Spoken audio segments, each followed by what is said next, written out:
దేవుని నామమున స్తోత్రములు. మీకు అందరికీ నా హృదయపూర్వకమైన వందనములండి. Praise the lord. ఎలా ఉన్నారు? బాగున్నారా? ఓకే, మనం ప్రార్థన చేయాలి.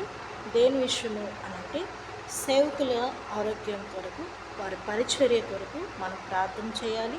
అలాగే విశ్వాసులు ఆత్మీయ జీవితం ఎదుగుతున్నారు, పడిపోకుండా దేవుడు ప్రతి ఒక్కరిని స్థిరపరచాలి. బైబిల్లో ఒక మాట మనం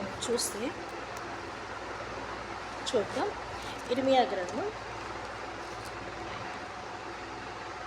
17వ అధ్యాయం 5వ వచనం ఒకసారి చూద్దాం. యెహోవా ఈలాగు సెలవిచ్చుచున్నాడు, నరులను ఆశ్రయించి శరీరాలను తనకు ఆధారంగా చేసుకొనుచు తన హృదయమును యెహోవా మీద నుండి తొలగించుకొనువాడు శాపగ్రస్తుడు. వాడు ఎడారిలోని అరుహ వృక్షము వలె ఉండడు. మేలు వచ్చినప్పుడు అది వానికి కనబడదు. వాడు అడవిలో కాలిన నేల యందును నిర్జమైన చవిటి భూమి యందును నివసించును. యెహోవాను నమ్ముకున్నవాడు ధన్యుడు. యెహోవా వానికి ఆశ్రయముగా ఉండును. దేవుడి దినాన మనతో మాట్లాడుతున్నాడు. యెహోవాని నమ్ముకున్నట ధన్యుడు, యెహోవా వానికి ఆశ్రయంగా ఉండడు. అయితే శరీరాలను ఆశ్రయించిన ఎడల, తమకు ఆధారంగా చేసుకునే ఎడల యెహోవా మీద నుండి తన హృదయమును యెహోవా మీద నుండి తొలగించుకున్నవాడు ధన్యుడు. కాబట్టి శాపగ్రస్తుడు నిజమే ధన్యులుగా భావిస్తున్నారు.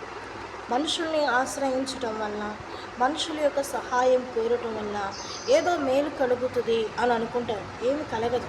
లాస్ట్ వరకు కూడా హ్యాండ్ ఇస్తారు, ఆ తర్వాత ఏం చేయరు. ఆ సమయానికి అప్పుడు దాకా పర్వాలేదు, వాళ్ళు ఉన్నారు, మనం ఏమీ అధైర్యం చెందకూడదు అని అనుకుంటారు. కానీ లాస్ట్ సెకండ్స్, మినిట్స్లో వదిలేస్తారు. అయ్యో ఏంటి ఇంత సహాయం చేస్తామన్నారు కదా, ఏమైంది అని అనుకుంటే లేదు. ఎవరిని ఆశ్రయిస్తే? మనుషుల్ని ఆశ్రయిస్తే. కాబట్టి అటువంటి వాడు శాపగ్రస్తుడే అవుతాడు. అంటే అతనికి ఆ సమయానికి జరగకపోతే ఏముంది, మేలు కలగకపోతే అన్యాయం అయిపోయాడు, బలహీన చెందాడు, శాపగ్రస్తుడిగా మారాడు. అదే కానీ దేవుని నీవు ఆశ్రయించినట్లా నీవు ధన్యుడు. నీకు దేవుడు ఆశ్రయముగా ఉంటాడు. ఈ దినాన క్రైస్తవులందరూ కూడా చేయవలసింది ఏంటి అంటే దేవుని మీద ఆనుకోవాలండి, దేవుని ఆశ్రయించాలి. అప్పుడే మనం ధన్యులము. మనుషుల్ని ఆధారం చేసుకొని, మన హృదయం మనుషుల మీద ఆధారం చేసుకునేలా శాపమే అనుభవిస్తాం, శాపగ్రస్తులుగానే అవుతాం. కాబట్టి ఒక్క నిమిషం మనమందరమే దేవుని బిడ్డలము.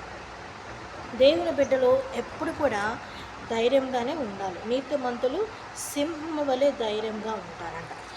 నేను రోజు ఉదయాన్నే లేచి ప్రార్థన చేసుకున్న తర్వాత బైబిల్ చదువుతాను తెల్లవారుజామున. ఒక్కొక్కసారి స్తోత్ర ఆరాధన నేను ఒకవేళ అంటే నిద్రపోయి అట్లా అయిపోతే ఉదయాన్నే నేను మళ్ళీ ప్రార్థన చేసుకుంటా.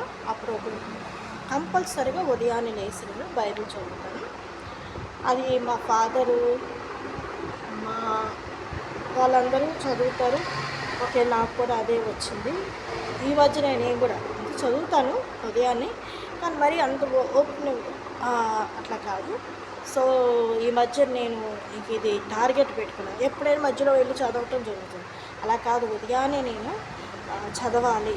ఉదయం లేచినట్టే స్తోత్రాలు చెప్పుకున్న తర్వాత, స్తోత్రాలు ఎవరికి వస్తుందండి? దేవుని మహింపరచాలి. ఉదయాన్నే లేచి యేసయ్యా నీవు మహోన్నతుడివి, నీవు సర్వోన్నతుడివి, జీవం గల దేవుడివి, అల్ఫా ఓమేగు, యెహోవా రాఫా, యెహోవా షమ్మా, నీవు అటువంటి దేవుడివి అని దేవుని మహింపరచాలి. ముందు చాలామంది మనుషుల్ని వాళ్ళు కాపాడాలి, వీళ్ళని కాపాడాలని స్తోత్రాలు ఎక్కువగా చెప్పాలి వాళ్ళ కోసం కూడా. అయితే ఎక్కువగా దేవుణ్ణి మహిమపరచాలి. మహిమపరచడం వల్ల దేవునికి మహిమనే కలగాలి, దేవునికి ఘనత కలగాలి. ఆ తర్వాత పేరు చెప్పిన నేనైతే పేరు చెప్పని చేయను. సేవకులందరి కొరకు స్తోత్రం తండ్రి. విశ్వాసులందరి వరకు స్తోత్రం తండ్రి. నాకు ఎవరైనా సడన్గా స్తోత్రారాధన గుర్తొచ్చారనుకో, వాళ్ళ కోసం నేను ఎందుకు దేవుడు గుర్తు చేస్తారని వాళ్ళ కోసం నేను ప్రార్థన చేస్తాను. ఆ తర్వాత కూడా నేను వారి విషయం ఎంక్వైరీ అంటే మాట్లాడితే అప్పుడు వాళ్ళు ఏదో సమస్యలు ఉంటారు, వాళ్ళు చెప్తారు, అప్పుడు మళ్ళీ ప్రార్థన చేస్తాను. ఓకే, నేను ఈరోజు వాక్యం నేను చదువుతున్నది ఈరోజు అంటే కీర్తన నుంచి స్టార్ట్ చేశాను. ఇప్పుడు నేను చదివే కీర్తన ఈరోజు నేను చదివిన కీర్తన ఏంటంటే 15వ అధ్యాయం. యెహోవా, నీ గుడారంలో అతిథిగా ఉండదగిన వాడెవడు? నీ పరిశుద్ధ పర్వతం మీద నివసింపదగిన వాడెవడు? యథార్థమైన ప్రవర్తన కలిగి నీతిని అనుసరించుచు హృదయపూర్వకంగా నిజము పలుకువాడే. అట్టివాడు నాలుకతో కొండమలాడుడు, తన చెలికానికి కీడు చేయడు, తన పొరుగు వాని మీద నింద మోపడు. అతని దృష్టికి నీచుడు, అసహ్యుడు. అతడు యెహోవాయందు భయభక్తులు గల వారిని సన్మానించును. అతడు ప్రమాణము చేయగా నష్టము కలిగినను మాట తప్పడు. తన ద్రవ్యము వడ్డీకివ్వడు, నిరపరాధిని చెరుపుటకై లంచము పుచ్చుకొనడు. ఈ ప్రకారము చేయువాడు ఎన్నడూనూ కదల్చబడడు. యథార్థవంతులు ఎలా ఉంటారండి? నీతిగా జీవిస్తారు. వాళ్ళల్లో ఇటువంటి దుష్కార్యాలు ఉండవు. అయితే యెహోవా యందు భయభక్తులు గల వారిని సన్మానిస్తారు. అర్థమైందా? కాబట్టి ఇటువంటి యథార్థత లేని వారికే ఏమైపోతుందంటే ఇతరుల మీద తప్పుగా వంచనతో కూడిన మాటలే కానీ, ద్రవ్యం ఇచ్చి అపరాధిగా చేయటమే కానీ, ఇట్లా కొన్ని జరుగుతుంటాయి. అవన్నీ మనకి కాదు, కానీ బైబిల్లో ఉన్న మాటలను బట్టి మనం చదువుకున్నాం. నాలుకతో కొండములాడుతాడంట, చెలికానికి కీడు చెయ్యడు. కొండములాడడు, చెలికానికి కీడు చేయడు. యథార్థవంతుడు. వాళ్ళు ఎలా ఉంటారు? దేవుణ్ణి స్తుతిస్తారు. అట్టివారు ఎవరు భయభక్తులు కలిగి ఉంటారో వారిని సన్మానిస్తారు. యథార్థంగా ఉన్నవాళ్ళు చూడండి. కాబట్టి మనము ప్రార్థన చేద్దాం. క్రైస్తవులు ఎవరండి? సింహాలు, సింహపు పిల్లలు. మనము అధైర్యం చెందితే ఎట్లా?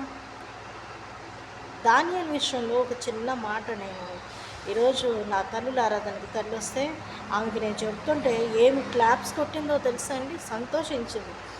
ఆమె ఆత్మపూర్వకంగా ఉంటుంది. మనిషి చూస్తే పిచ్చిదిలాగా అనిపిస్తుంది, కానీ అంటే ఇంతకుముందు ఆమె అడుక్కునేదంటే, కానీ ఆమెకు 4 మగపిల్లలు అందరూ మంచిగానే ఉన్నారు. ఈరోజు ఆకురోడికి అది పప్పు అన్నమాట. సరే, ఏదేమైనా కూడా ఆమెకి ఈ మాటలు చెప్తాడు ఎంత సంతోషించిందో. దానియేలు విషయంలో అతను ప్రార్థన చేస్తున్నాడనే నింద, ఆ నింద ఒకటి ఆయన మీద వేశాడు.